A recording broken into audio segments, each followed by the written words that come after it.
반갑습니다. 12월 20일 주일 큐티 스케치 시간입니다. 오늘 본문은 베드로전서 4장 12절부터 19절까지의 말씀입니다. 오늘 본문은 이렇게 시작합니다. 사랑하는 자들아, 너희를 연단하려고 오는 불시험을 이상한 일 당하는 것 같이 이상히 여기지 말고 오히려 너희가 그리스도의 고난에 참여하는 것으로 즐거워하라. 이는 그의 영광을 나타내실 때에 너희로 즐거워하고 기뻐하게 하려 함이라. 오늘 본문은 그리스도인이 받을 고난에 대해서 말합니다. 고난은 당연하다. 그리고 그 고난은 이 땅을 살면서 그리스도인이라면 마땅히 가질 수밖에 없는 고난을 경험할 수밖에 없다고 어제 말씀을 드렸습니다. 세상과 다른 가치관으로 살아가면 세상이 우리를 힘들게 합니다. 그리고 어제 말씀드렸지만 세상을 닮으면 어떻게 한다고요? 우리를 욕합니다. 이 고난과 핍박은 그리고 욕먹는 것은 우리가 피할 수 없는 거예요. 그래서 그것을 만날 때 당연히 여기라는 거예요. 이상하게 여기지 말라. 그리고 그걸 부끄러워할 필요도 없다는 거예요. 오히려 즐거워하라. 왜 즐거워하느냐? 오늘 보니까 14절에 너희가 그리스도의 이름으로 치욕을 당하면 복이 있는 자로다. 복이 있는데 왜 복이 있냐? 영광의 영, 곧 하나님의 영이 성령이 너희 위에 계십니다. 고난을 받을 때 우리와 함께 하시는 성령을 더 강력하게 느끼는 것이고 고난 받는 것이 그리스도인의 표지이고 또 고난 받을 때 성령이 그 성령이 함께 하신다는 것에 대해서 나도 더 확신할 수 있게 되는 것입니다. 그 고난 그 자체는 고난 이꼴 그 사람은 성령이 임했다 이렇게 볼 수는 없어요. 그걸 말하는 것이 아니라 고난을 당한다는 건 의를 위하여 고난을 당하는 그 자체가 참된 그리스도인이라는 것이고 혼자 있는 것이 아니라 그 위에 성령이 함께 임하시고 계시다는 것이에요. 그리고 고난에 참여하는 것을 즐거워하라. 왜냐? 그의 영광을 나타내실 때 너희로 즐거워하고 기뻐하게 할 것이다. 그러니까 불같은 시험, 이것을 고난을 이상히 여기지 말라. 왜냐하면 그 고난에 참여하는 그 자리가, 고난에 내가 참여하고 있는 그 자리가 영광과 기쁨의 자리가 될 것이에요.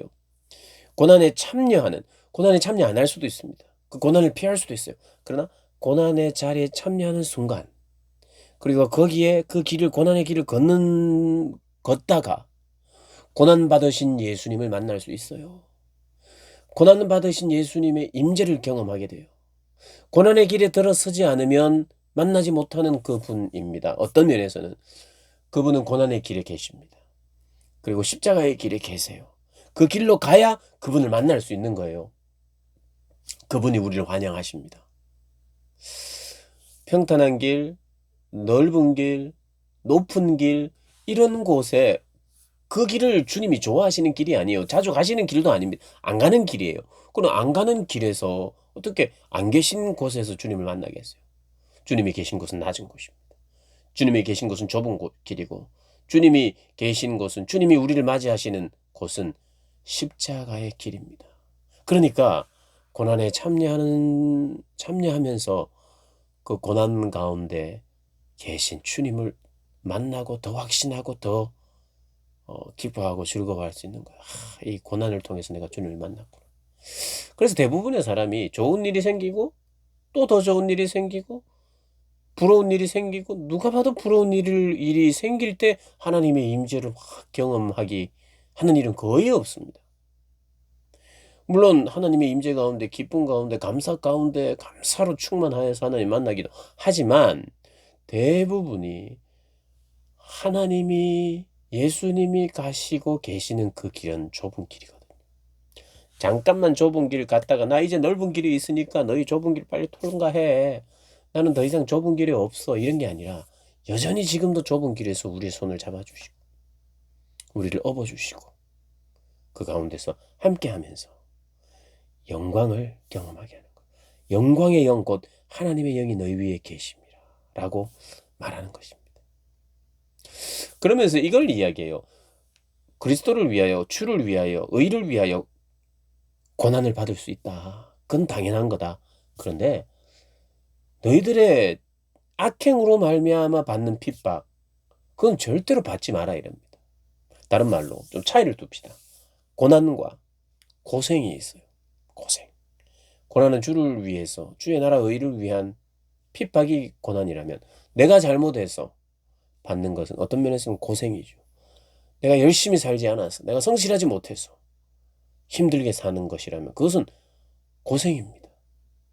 그러나 내가 열심히 살고 성실히 살고 주의 말씀대로 사는데도 힘들게 살면 그것은 고난이죠. 고난과 고생을 우리가 구별해야 됩니다.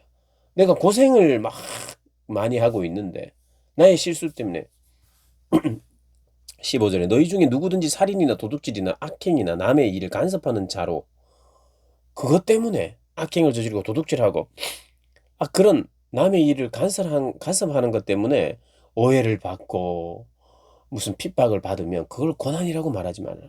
그거를 그런 고난은 받지 마라. 그러니까 도둑질하지 말라, 살인하지 말라, 악행을 저지르지 말라, 이런 뜻입니다. 나의 실수, 어, 나의 잘못된 선택 때문에 받는 것은 그걸 고난이라고, 뭐 그리스도 안에서 고난이다 이렇게 해서는 안 된다는 거예요. 그런 고난은 받지 마라. 의로운 고난을 받아라, 이렇게 이야기합니다.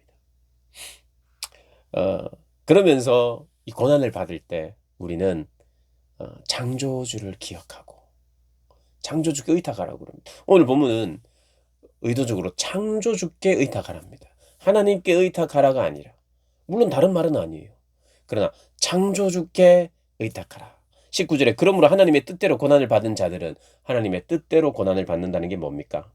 어느 정해진 시간에 하나님이 갑자기 고난을 주실 건데 그건 하나님의 뜻이야, 이런 말이라기보다는 내가 의로운 선택을 함으로 말미암아 그 선택은 하나님의 뜻이에요. 내가 순종해야 될 것이 하나님의 뜻이에요. 하나님의 뜻대로 살았는데 나에게 핍박이 온다는 거예요.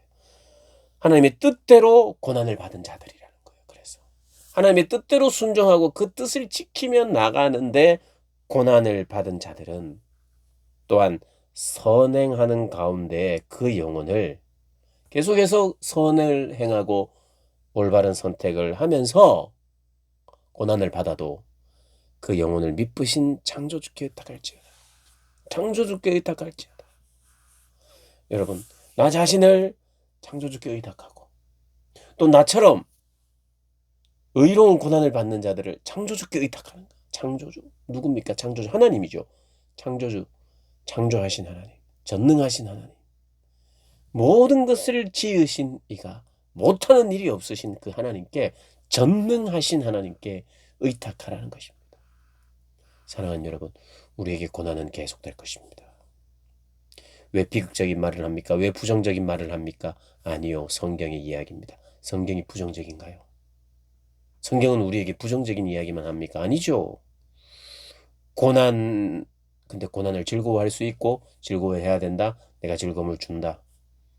영광스러운 것이다. 긍정적인 책이죠. 우리 인생에 고난이 있는 것이 부정입니까? 긍정입니다. 그 고난을 통하여 내가 하나님과 더 깊이 만나게 되고 그 길 가운데 계신 주님을 만나고 그 주님의 위로를 만나기에 그 복된 것이지 부정적인 게 아니죠. 복이 있는 자라고 하잖아요. 복이 있는 자. 복이 있는 자로 삽시다. 그래서 그것을 준비합시다. 오늘 참 좋은 일이 많고 나에게는 괜찮은 일이 많고 나는 안전하고 이래도 준비하셔야 됩니다. 고난은 곧 다가옵니다. 교회가 교회다울 때, 성도가 성도다울 때, 세상은 언제든지 기회를 보다가 딱 세상의 가치와 다른 삶을 살고 말을 하고 할 때 딱 와서 괴롭힌다는 거 준비합시다. 그러나 그때 그것을 왜 이런 일이 또 생기나 이렇게 해서는 안 됩니다. 또 왔구나. 올 것이 왔구나. 기다렸던 것이 왔구나. 고난을 기대하라기보다는 준비해야 된다, 이 말입니다. 준비. 그래서 준비했다가 이상히 여기지 말고 부끄러워 여기지 말고 오히려 즐거워하면서 그것을 극복하는, 믿음으로 극복하고 창조주께 의탁하면서 극복하는 그런 복된 여러분들이 되시기를 주님의 이름으로 축복합니다.